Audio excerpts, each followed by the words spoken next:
Ok, nós estamos parede em discussão com o povo, mas sobre hora nós vemos o povo que a economia está bom, entrada não está bom, turismo está bom, finanças públicas está estável, não deve saber sim, pero bom mês está assim mais para nós.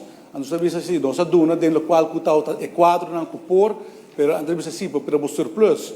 Ele diz que o surplus que nós temos 1% é mester vai para pagar um banco. Nós não temos liberdade para isso, nós está direito a toda a carteira, ou nós está a decidir de aumentar o poder de compra. Nós temos uma obrigação para usar fundo para pagar um banco, senhor presidente. E balde a lei de Hova, o regime novo, isso aqui não é caso mais.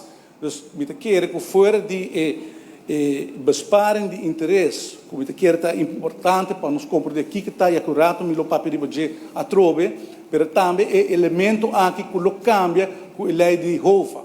Isso é uma realidade, senhor presidente. Se é ano que está bem, você usa 75 milhões para pagar um banco, mas se você tem regime novo, o mês por decidir, se você decidir de pagar um banco, é aqui, ou se você pensa que de poder de compra. Of me tá renovar minha escola, of me tá renovar minha carteira, dus que placa extra como temos.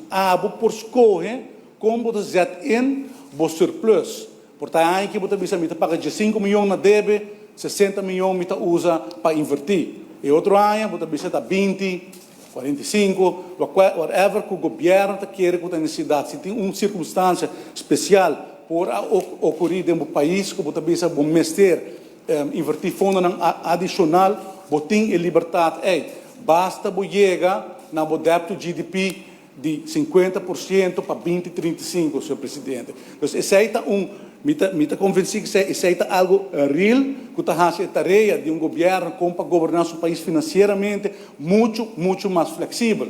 Então, senhor presidente, isso aqui é um elemento importante, de lo qual, por exemplo, agora que tem meses, agora você papia de entregar autonomia. Ora, você vê que na Holanda não vai decidir. Me quero referir back na parte aqui, caminho que nós vai decidir, diferença na qual que tem no momento aqui, senhor presidente. Ok? A norma não vai estar diferente. A norma vai estar, o primeiro saldo de 3,5%, aceita 5 gastos de interesse, aceita significar que todo espaço aqui, 3,5% do primeiro saldo chega cerca de balance budget, senhor presidente. Então, a norma está muito mais flexível, não tem meio valores de beleid, mas a economia drai melhor, tem melhor entrada, nós por decidir como nós está alocar fundo aqui. O senhor presidente, não por compreender com essa aqui nota algo positivo para o manejo financeiro do nosso país.